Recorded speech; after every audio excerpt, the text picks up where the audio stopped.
तो आज आम डिस्कस कर बहुत इंपोर्टां सिलेक्शन क्वेश्चन जोटा कि आगे आपको 27 एग्जाम अच्छी तो माराथन क्लास बहुत इंपोर्टां क्वेश्चन आंसर रहा मानी बहुत गुरुत्वपूर्ण प्रश्न तो जो मन एग्जाम अच्छी पूर्व वीडियो को थोड़े देखिए जातु जहाँफल कि बहुत हेल्पफुल हो पार प्राय क्वेश्चन यही क्वेश्चन आप एग्जाम आसे तो चलते वीडियो को फटाफट स्टार्ट करवा पूर्व चैनल को नस चैनल को मतलब सब्सक्राइब करदे और वीडियो को गोटे समस्त लाइक करदे है। तो देखो आप सामने प्रथम क्वेश्चन हो भाषा शब्दर व्युत्पत्ति किपर घटी है। प्रश्न कौन भाषा शब्दर व्युत्पत्ति किपर घटी तो आप लिखे भाषा संस्कृत भाष धातु आप्रत्यय युक्त होले भाषा शब्दर व्युत्पत्ति घटे एतिक लिखिदेवे। देन देखो भाषा शब्दर अर्थ कौन भाषा शब्दर अर्थ हो व्यक्तवाणी। परवर्ती प्रश्न जावा परवर्ती प्रश्न रोचे आपंकर भाषा शब्दर ग्रीक प्रतिशब्द कौन बहुत इंपोर्टां क्वेश्चन। भाषा शब्दर ग्रीक प्रतिशब्द हो लगस एवं इंग्राजी प्रतिशब्द हो लैंग्वेज मन रखिए इंग्राजी तार प्रतिशब्द कौन लैंग्वेज। नेक्स्ट परवर्ती प्रश्न जावा क्वेश्चन नंबर 4 ग्रीक लगस शब्दर अर्थ कौन ग्रीक लगस शब्दर अर्थ हो चिंता शक्ति बा ज्ञान मन रखु। नेक्स्ट परवर्ती प्रश्न जावा भाषा को कहीं भाव प्रकाश श्रेष्ठ मध्यम रूपे ग्रहण करा जाए तो मनुष्यर मौलिक चिंतन और विकसित ज्ञानर परिप्रकाश लगी भाषा ही हूँ श्रेष्ठ मध्यम बोले आम कौन परिप्रकाश करता। क्वेश्चन नंबर 6 देखो तो मनुष्य कहीं अन्य प्राणी ठारू स्वतंत्र कहीं मनुष्य पाखरे चिंता शक्ति भाषा दुईटी मौलिक संबोधन थिबारु से इतर प्राणी मान स्वतंत्र बोले आम जानी बुझीपारे। क्वेश्चन नंबर देखो 7 इंग्राजी लैंग्वेज शब्द लाटिन रे केउ शब्द आसी बहुत इंपोर्टां क्वेश्चन। तो देख इंग्राजी लैंग्वेज शब्द लाटिन लिंगुआ है मन रखिए लिंगुआ शब्द आसी लिंगुआर अर्थ कौन जिह्वा क्वेश्चन बहुत इंपोर्टां लिंगुआर अर्थ जिह्वा मन रखु बारंबार माने प्रश्न आसवे मध्य। क्वेश्चन नंबर 8 देखो भाषार सृष्टि मूल मनुष्यर केउ जंत्र प्रधान भूमिका ग्रहण करें बाघयंत्र है बाघयंत्र। परवर्ती प्रश्न मनुष्य शब्द सहित संस्कृत केउ धातुर संपर्क रही मनुष्य शब्द सहित मन धातुर है मन धातुर संपर्क रही मन धातुर अर्थ हो चिंता करवा मन रखिए। परवर्ती प्रश्न क्वेश्चन नंबर 10 भाषार सार्थकता कहा उपर निर्भर करता है भाषार सार्थकता वक्ता और श्रोता उपर निर्भर करता है राइट। परवर्ती प्रश्न देखा वक्तार अभिव्यक्त कहा उपर निर्भर करे वक्तार अभिव्यक्त चिंता शक्ति बा चेतना उपरे बा भाषा चयन शब्द चयन रूप रचना वाक्य रचना चयन और ध्वनि उच्चारण उपरे निर्भर करे। नेक्स्ट देखो परवर्ती प्रश्न रोचे श्रोतार उपलब्धिका कहा उपर निर्भर करे श्रोतार उपलब्धिका निर्भर करे ध्वनि श्रवण वाक्य ग्रहण वाक्य विश्लेषण रूप विश्लेषण उपरे बा अर्थ ग्रहण करे। नेक्स्ट परवर्ती प्रश्न 13 नंबर है 13 नंबर क्वेश्चन देखो इतर प्राणी मान शब्द को कौन कह जाए इतर प्राणी मान शब्द को अव्यक्त बाक कह जाए कहीं मनुष्यर माने जो माने कौन तांकर शब्द को बा तांकर भाषा को आम व्यक्त बाक बोली कहबा इतर प्राणी माने प्राणी मानकर भाषा को आम अव्यक्त बाक बोली कहबा कहीं तांकर भाषार कौन अर्थयुक्त नुहे से आम अव्यक्त बाक बोली प्राणी मानकर भाषा को कही था। क्वेश्चन नंबर 14 बहुत इंपोर्टां मनुष्यर भाषा को कौन कह जाए मनुष्यर भाषा को व्यक्त बाक बोली कह जाए है ये दुईटी मन रखु। नेक्स्ट प्रश्न देखो क्वेश्चन नंबर 15 भाषार सामाजिक रूप को कौन कह जाए भाषार सामाजिक रूप को लांगुआ बा समष्टि कह जाए है लांगुआ बोली कह जाए लिंगुआ लिंगुआ एडा।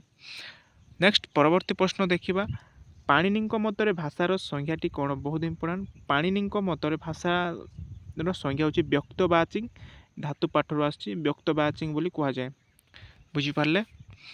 नेक्स्ट परवर्ती प्रश्न प्रत्येक भाषा रे ध्वनि समष्टि केतोटी रही दुईटी रही दुईटा अर्थतत्व संबंध तत्व है। नेक्स्ट परवर्ती प्रश्न कौन अच्छी देखा वीडियो को समस्ते गोटे गोटे लाइक करूँ।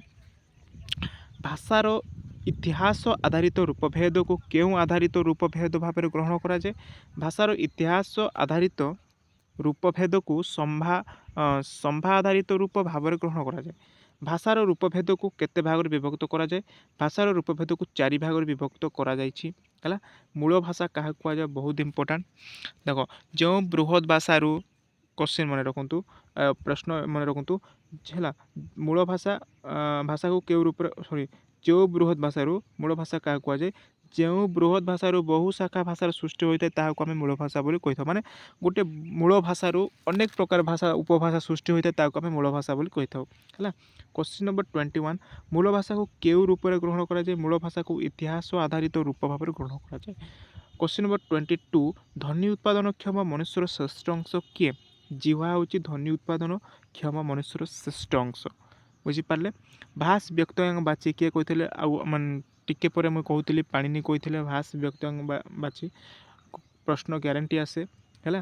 ବ୍ୟକ୍ତବାଚୀ ବନାଯାଏ ସାଙ୍ଗ ତେ ଇମେ ବ୍ୟକ୍ତବାଚ ଏହା କିଏ କହିଥିଲେ ପତଞ୍ଜଳି କହିଥିଲେ ଏହା ମଧ୍ୟ ମନେ ରଖନ୍ତୁ।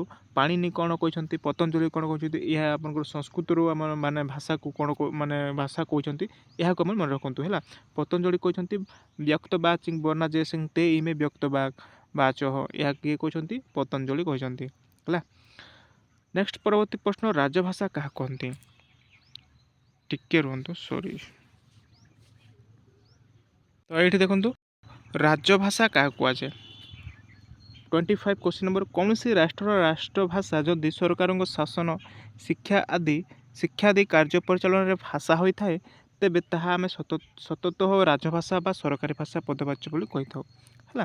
ଏତିକି ବୁଝିଯାଆନ୍ତୁ। ବହୁତ ଇମ୍ପୋର୍ଟାଣ୍ଟ କ୍ୱେଶ୍ଚିନ୍ ନମ୍ବର 26 ମନେ ରଖନ୍ତୁ ବାରମ୍ବାର କ୍ୱେଶ୍ଚିନ୍ ଆସୁଛି। ଏଇ କ୍ୱେଶ୍ଚିନ୍ରେ ଦେଖନ୍ତୁ ଉପଭାଷାକୁ ଇଂରାଜୀରେ କ'ଣ କୁହାଯାଏ ଡାଇଲେକ୍ଟ ବୋଲି କୁହାଯାଏ ଉପଭାଷାକୁ ଇମ୍ପୋର୍ଟାଣ୍ଟ କ୍ୱେଶ୍ଚିନ୍। କ୍ୱେଶ୍ଚିନ୍ ନମ୍ବର 27 ଦେଖନ୍ତୁ ଉପଭାଷାକୁ ଡକ୍ଟର ଭୋଲାନାଥ ଟିଆରୁ କେଉଁ ନାମରେ ନାମିତ କରିଛନ୍ତି। ବହୁତ ଇମ୍ପୋର୍ଟାଣ୍ଟ କ୍ୱେଶ୍ଚିନ୍ ଉପଭାଷାକୁ 3 ଜଣ ବ୍ୟକ୍ତି କହିଛନ୍ତି କିଏ କ'ଣ ମତ ଦେଇଛନ୍ତି ତିନୋଟି ଯାକ ମନେ ରଖିବେ ବୁଝିପାରିଲେ। ତ ଦେଖନ୍ତୁ ଉପଭାଷାକୁ ଡକ୍ଟର ଭୋଲାନାଥ ଟିଆରୁ କ'ଣ କରିଛନ୍ତି ବୋଲି ନାମରେ ନାମିତ କରିଛନ୍ତି କିଏ ଡକ୍ଟର ଭୋଲାନାଥ ଟିଆରି ହେଲା। ତ ଆଗକୁ ଯିବା କ'ଣ କ୍ୱେଶ୍ଚିନ୍ ଅଛି ଦେଖ ମାନେ କ୍ୱେଶ୍ଚିନ୍ଟା ବହୁତ ଇମ୍ପୋର୍ଟାଣ୍ଟ ଥିଲା ଯେଉଁଟାକି ଆପଣଙ୍କର କ'ଣ ଭାଷା ବିଜ୍ଞାନ ଉପରକୁ ନେଇକି ଯେଉଁଟାକି ୟୁନିଟ୍ 1ରୁ ବହୁତ ଇମ୍ପୋର୍ଟାଣ୍ଟ କ୍ୱେଶ୍ଚିନ୍ ଡିସ୍କସନ୍ କରିଲୁ ଯେଉଁଟାକି ମାନେ ଏକ୍ଜାମ୍ରେ ଆସିଲା ଭଳିଆ କ୍ୱେଶ୍ଚିନ୍ ମୁଁ ଆପଣଙ୍କ ପାଇଁ ଡିସ୍କସନ୍ କରେଇଲି। ତ ଦେଖନ୍ତୁ ଆମେ ଆଉ ଗୋଟେ ଭିଡ଼ିଓରେ ଆଣିବା ଆଉ ଗୋଟେ ମାନେ ଟପ୍ ୟୁନିଟ୍ର ମାନେ କମେଣ୍ଟ କହୁଥିଲେ ଭାଷା ଓ ଉପଭାଷା ମାନେ କ'ଣ ୟୁନିଟ୍ 4ର ଅଛି ଯେଉଁଟାକି ତାର ସର୍ଟ କ୍ୱେଶ୍ଚିନ୍ ଡିସ୍କସନ୍ କରନ୍ତୁ। ମୁଁ ଆପଣଙ୍କୁ ପ୍ରତ୍ୟେକଟି ଭିଡ଼ିଓ ମୁଁ ଆପଣଙ୍କୁ ମାନେ ପ୍ରୋଭାଇଡ଼ କରିସାରିଛି ଆପଣମାନେ ଯଦି ଦେଖିନାହାନ୍ତି ତାହେଲେ ଯାଇକି ଦେଖିପାରିବେ କ'ଣ ଯାଇକି ମାରିବେ ମାନେ ପ୍ରତ୍ୟେକଟି ୟୁନିଟ୍ର ପୃଥିବୀର ଭାଷା ପରିବାର ବାଇ ବିକେସାର CHSC କ୍ଲାସ୍ ବିକେସାର ମାରିଲେ ପଳେଇ ଆସିବ ହେଲା। ଭାଷା ଓ ଉପଭାଷା ମାନକ ଭାଷା ବା ଉପଭାଷା ଯଦି ମାରୁଛନ୍ତି ୟୁଟ୍ୟୁବରେ ସର୍ଚ୍ଚ କରିଦେବେ ମାନକ ଭାଷା ଉପଭାଷା ବାଇ CHSC କ୍ଲାସ୍ ବିକେସାର ମାରିବେ ତାହେଲେ ପଳେଇ ଆସିବ ସର୍ଟ କ୍ୱେଶ୍ଚିନ୍ ମଧ୍ୟ ଆସିବ। ତେଣୁକରି ଯାଇକି ଆପଣ ସର୍ଚ୍ଚ କରନ୍ତୁ ଲଙ୍ଗ୍ କ୍ୱେଶ୍ଚିନ୍ ମଧ୍ୟ ଆପଣ ପାଇପାରିବେ ବୁଝିପାରିଲେ। ତ ଦେଖନ୍ତୁ ଏଇଟା ଆପଣଙ୍କର ବହୁତ ଇମ୍ପୋର୍ଟାଣ୍ଟ କ୍ୱେଶ୍ଚିନ୍ ଯେଉଁଟାକି ଭାଷା ବିଜ୍ଞାନ ଉପରେ ନେଇକି କ୍ୱେଶ୍ଚିନ୍ ଆଜି ଆମେ ଡିସ୍କସନ୍ କରିଲେ। ତ ଆଶା କରୁଛି ଆପଣଙ୍କୁ କିଛି ମାତ୍ରାରେ ଭିଡ଼ିଓ ଭଲ ଲାଗିଥିବ ଯଦି ଭିଡ଼ିଓ ଭଲ ଲାଗୁଛି ଭିଡ଼ିଓକୁ ଗୋଟେ ଲାଇକ୍ କରିବେ ଚ୍ୟାନେଲକୁ ନ ଆସିଲେ ଚ୍ୟାନେଲକୁ ମଧ୍ୟ ସବସ୍କ୍ରାଇବ୍ କରିକି ଯିବେ। ତ ଏଇଠି ମୁଁ ଭିଡ଼ିଓକୁ ରଖୁଛି ଧନ୍ୟବାଦ।